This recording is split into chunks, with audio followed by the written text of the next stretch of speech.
Bonjour les filles, j'espère que vous allez bien. Donc je vous retrouve aujourd'hui pour vous faire une démonstration en live de ce kit japonais permettant de réaliser des macarons donc avec l'aide de la pâte foua foua, de chantilly, etc.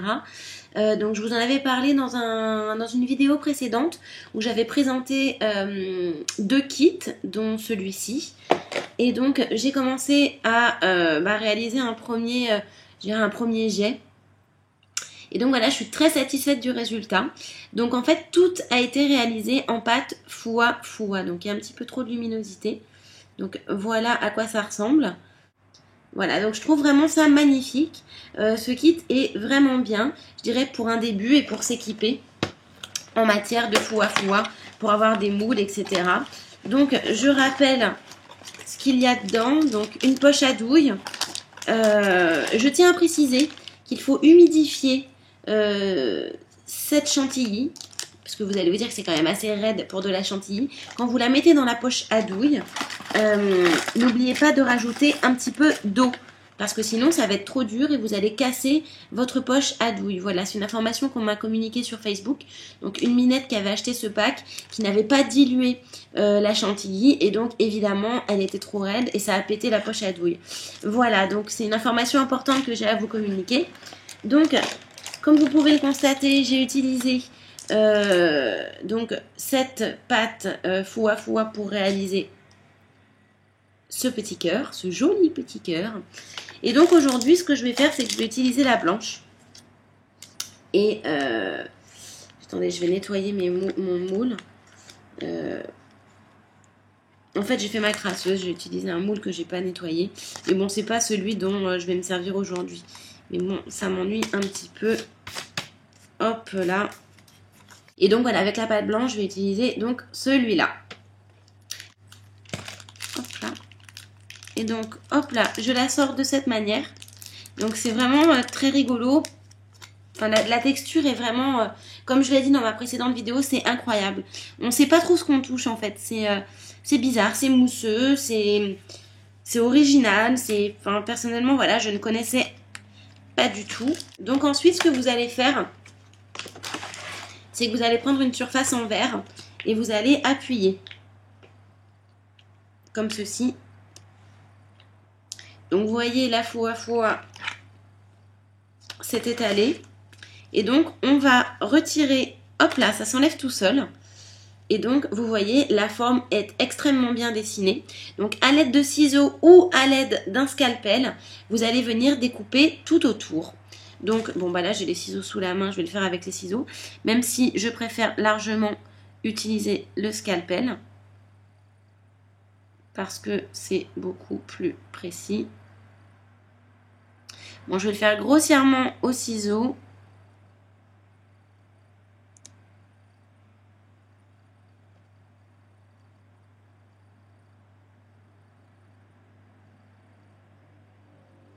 Oh, en fin de compte, non, ça va très bien. Donc, voilà ma première partie de macaron réalisée. Voilà. Et donc, maintenant, je vais faire la deuxième. Donc, je vais ressortir de la pâte foua foua. Donc, comme vous pouvez le constater, ça diminue relativement vite. Voilà. Mais comme je vous l'ai dit précédemment, ils ne vont pas mettre des pains complets. Enfin, sinon, le kit reviendrait beaucoup plus cher. Alors, il précise dans le... Donc, je fais la même chose. Hein. Donc, il précise en fait lors de l'achat du kit que vous pouvez réutiliser ces moules pour tout ce qui est pâte polymère en fait. J'avoue que j'avais un doute quant à la véracité de cette information pour la simple et bonne raison que les moules sont hyper souples et donc on a l'impression, en tout cas c'est une impression, qu'ils sont hyper fragiles. Alors vous voyez, celui-ci j'ai même pas besoin de le retravailler puisque j'ai pris une quantité vraiment suffisante de pâte. Donc pas de scalpel, rien du tout. Donc voici mes deux morceaux. Donc c'est une pâte qui est déjà sèche pratiquement. Évidemment, lorsque vous avez terminé votre craie, il faut éviter de la toucher. Mais en tout cas, elle est déjà veloutée, très douce. On peut la toucher, on peut, enfin voilà, la manipuler sans problème. Alors, je ne vais pas utiliser cette chantilly là. Non, elle n'est pas là. La chantilly que je vous ai montrée tout à l'heure, Donc ces deux trucs-là. Vu que j'ai déjà de la chantilly en foua-foua d'ouverte, je vais l'utiliser plutôt que d'ouvrir ces paquets-là. Enfin, j'ai pas envie. Alors, une chose très importante. Alors, avec votre doigt, vous pouvez ramener la foua-foua vers l'intérieur. Hop. Ce qui vous permettra de fermer de manière correcte ce sachet. Alors, sachez que si vous fermez mal ce sachet, cette pâte va sécher. Donc, elle est très manipulable. Enfin, elle est très facilement manipulable. Voilà. Donc, vous rentrez toute la pâte à l'intérieur. Et ensuite, vous prenez un scotch et vous venez fermer de manière robuste, j'ai envie de dire, le paquet. Donc, je vais chercher ma chantilly, je ferme ça et je reviens tout de suite. Alors, si vous ne saviez plus de quoi je vous parlais quand j'utilisais le terme de chantilly foua-foua, donc c'est bien ceci, donc sur lequel je vais clipser un embout chantilly, donc que j'ai acheté sur Tendance Créative en tapant dans le champ de recherche fausse chantilly. Donc je vais retourner mon macaron. Donc attention à ne pas moi je n'utilise pas une surface plate, d'accord? Donc attention à ne pas appuyer dessus. Évidemment la texture n'est pas encore sèche définitivement. Et donc hop là, je viens appliquer un centre de chantilly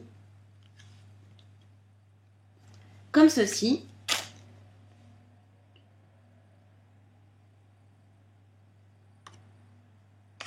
Et donc, je prends l'autre partie et je viens avec mes mains, et je dis bien avec mes mains, compresser pour que la chantilly donne ce bel aspect.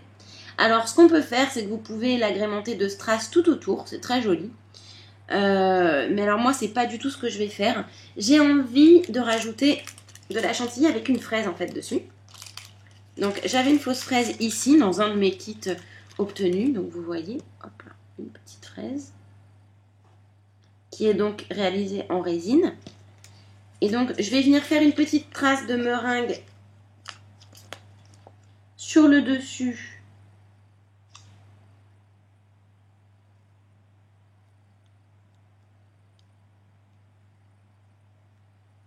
Hop là. Merde, j'ai mis le doigt dans celui-là. Hop, c'est pas grave. Et je vais venir devant vous y déposer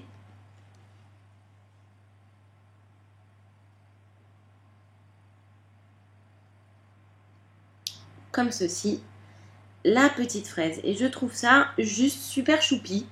C'est très très joli. Voilà, je vais prendre d'autres photos. Et puis, bah voilà, c'est très simple à réaliser. Comme je vous l'ai dit, les kits japonais en règle générale sont pas vraiment très compliqués. N'oubliez pas donc de prendre un sopalin, d'entourer le contour de la chantilly ici et de souffler pour que toute la chantilly restante retourne à l'intérieur du tube. Sinon, ça vous fait énormément de pertes. Voilà, donc j'espère que ça vous a plu. Donc je vais laisser sécher à l'intérieur de mon appartement puisque ça ne sent absolument pas le plastique ni rien. Je vais prendre des photos pour que vous ayez une meilleure vision de ce que je viens de réaliser. Et puis voilà. Donc les filles et les garçons, je vous fais de gros bisous. J'espère que ce kit et cette démonstration plutôt de kit japonais a été instructif pour vous et que ça vous donne envie de l'acheter ou pas d'ailleurs. Chacun ses goûts. Moi, ça me plaît beaucoup. J'aime beaucoup la texture. Si vous décidez d'investir là-dedans, vous allez être surpris par la texture donc de cette pâte, voilà, que je ne connaissais absolument pas, alors que ça fait 9 ans que je fais de la fimo. La foua-foua, c'était de l'inconnu pour moi et je suis ravie d'avoir découvert ceci. Donc, je reste à votre disposition pour toute question. Sachez que tous mes bijoux sont à vendre. Donc, ce pendentif-là, je ne sais pas si je le laisse comme ça ou si je le vernis. Mais vous allez bientôt le trouver donc sur Facebook dans mon album bijoux à vendre. Celui-ci également. Je pense que je vais en faire une bague. Voilà, mais je n'ai plus de support de bague, donc il va falloir que j'investisse. Donc, je vous fais de gros bisous. Ajoutez-moi sur Facebook, Art Vintage Gallery Coiffure Beauté Bijoux. Également sur mon blog, toutes mes nouveautés. Donc plutôt orienté quand même coiffure et beauté, cosméto, make-up, etc. Donc qui est artvintagegallery-beauté.blogspot.com. Je vous embrasse bien fort et je vous dis à très vite pour de nouvelles aventures de loisirs créatifs. Bisous, bye bye.